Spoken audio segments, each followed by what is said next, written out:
नमस्कार मित्रों, आज की वीडियो में सनातन धर्म का जो आधार स्तंभ है, जिसे पांचवा वेद भी कहा जाता है, रामचरितमानस, उसमें पिता पुत्र का क्या संबंध होना चाहिए, स्वामी सेवक का क्या संबंध होना चाहिए, भाई बहन का क्या संबंध है और भाई भाई आपस में किस तरह रहते हैं, इस सब का जो रामचरितमानस प्रैक्टिकल रूप में अनुकरण करके श्री रामचंद्र जी करके दिखाते हैं। तो उसमें जितने भी पात्र हैं वो सब उन एक आदर्श रूप में है, जो हमारा वेद कहता है कि अनुव्रत पितु पुत्रा माता भवतु सामना जायापत्ये मधुमते वाचम वदतु शांतिमाम। तो जिस तरह से हम एक आदर्श परिवार होना चाहिए, पिता पुत्र का क्या संबंध होना चाहिए, भाई बहन का क्या संबंध होना चाहिए, ये रामचरितमानस हमें सिखाता है। और दुनिया का सबसे जो अच्छा ग्रंथ है, ये जितने भी धार्मिक ग्रंथ हैं वे सब उपदेश देते हैं, लेकिन रामचरितमानस में करके दिखाया गया है, ये उसकी सबसे बड़ी विशेषता है। और कुछ भाई जो सस्ती लोकप्रियता पाने के लिए, नेतागिरी चमकाने के लिए और वोट बैंक की राजनीति के लिए हिंदू धर्म के ग्रंथों पर, सनातन धर्म के ग्रंथों पर राछन लगाते हैं, वे उनका प्रोपगंडा ज़्यादा दिन चलने वाला नहीं है, क्योंकि सत्य सत्य रहता है, सत्य में जयते, सत्य की ही विजय होती है। तो हम देखते हैं जो अभी हमने वेद का मंत्र बताया था, उसमें बताया था कि आदर्श परिवार कैसा होता है। रामचरितमानस है वो एक आदर्श परिवार का दर्पण है। उसमें भरत जी का रामचंद्र जी के प्रति प्यार, लक्ष्मण जी के प्रति प्यार और भाई बहन का संबंध, हनुमान जी किस तरह से भक्ति भाव से सेवा करते हैं, ये सब कुछ है। और पति पत्नी आपस में किस प्रकार से रहते हैं, दो रहना चाहिए उन्हें, वो एक दूसरे की छाया होती है, उसमें कोई बड़ा छोटा नहीं होता है। पैर की न तो पति पैर की जूती होता है, न पत्नी पैर की जूती है। ये एक संकीर्ण मानसिकता भोगवादी है। लेकिन रामचरितमानस में सीता जी ने कितना आदर्श दिखाया, वो हमारी जो आदर्श हैं, तो उसका हर जो स्वरूप है उसका हम देखते हैं। तो ये जब अकबर का समय था तब तुलसीदास जी उस समय थे और उन्होंने देखा कि हिंदू धर्म को किस तरह से अकबर की नीति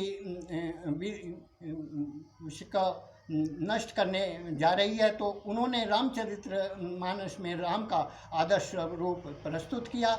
उस समय जो शैव और वैष्णव आपस में लड़ते थे, वो एक दूसरे को बड़ा बताते थे, लेकिन जब देखा गया तो तुलसीदास जी ने एक तरफ राम को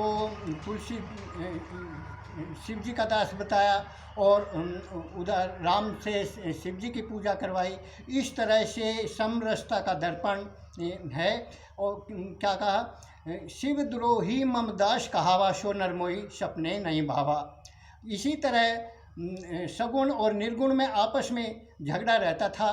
तो तुलसीदास जी ने सगुण की उपासना भी बताई और निर्गुण की भी बताई। तो कहा क्या, पग बिनु चलई सुनई बिनु काना, कर बिनु करम करे विधि नाना। तो ये ऐसा ग्रंथ है, इसमें निषाद राज गुहू और सुग्रीव दोनों रामचंद्र जी के मित्र थे। कितना आदर्श था। और हनुमान जी की भक्ति संसार में दूसरी नहीं मिलेगी। भरत और राम का प्यार दूसरा नहीं मिलता। एक तरफ राम गद्दी को ठोकर मार रहे हैं, एक तरफ भरत उन्हें, दोनों ने फुटबॉल बना रखा है। ये आदर्श था। और दशरथ पिता पुत्र का संबंध देखिए, दशरथ जी रामचंद्र जी के वियोग में एक अक्षण भी जीवित नहीं रहे। ये पिता पुत्र का संबंध होता है। और जब लक्ष्मण जी को शक्ति लगी तो रामचंद्र जी रोते हुए क्या कहते हैं, जो जानहु बन बंधु बिछोहु, पिता वचन मानते नहीं ओहु। यदि मुझे ये पता होता कि वन में भाई का बिछोह हो जाएगा तो मैं पिता के वचन को भी नहीं मानता। ये आदर्श है हमारा। लेकिन कुछ अक्षीण बुद्धि वाले लोग लाछन लगाते हैं रामचरितमानस पर। तो ये यदि इतने पवित्र ग्रंथ में, जिसमें जो हमारे समाज का दर्पण है, उसमें भी अपनी कुटिलता दिखाई जाएगी तो ये बर्दाश्त भी नहीं होगा। तो मैं सभी अपने हिंदू भाइयों से निवेदन करता हूँ कि ये जो मानवता का दर्पण है रामचरितमानस, और अब हम किसी भी तरह से सहिष्णुता की भी कोई हद होती है तो हम इसको बर्दाश्त करने वाले भी नहीं हैं। तो लेकिन फिर भी हिंदू धर्म जो है वसुदेव कुटुंबकम का है, पूरा संसार हमारा फैमिली है। हम इस दर्शन को मानने वाले हैं तो हमें उसका पालन करना चाहिए। तो और आदर्श, हम राम के वंशज हैं, राम के आदर्श का पालन करने वाले हैं, तो हम उसका पालन करें। आज की वीडियो में इतना ही, मिलते हैं अगली वीडियो में। वंदे मातरम, जय श्री राम।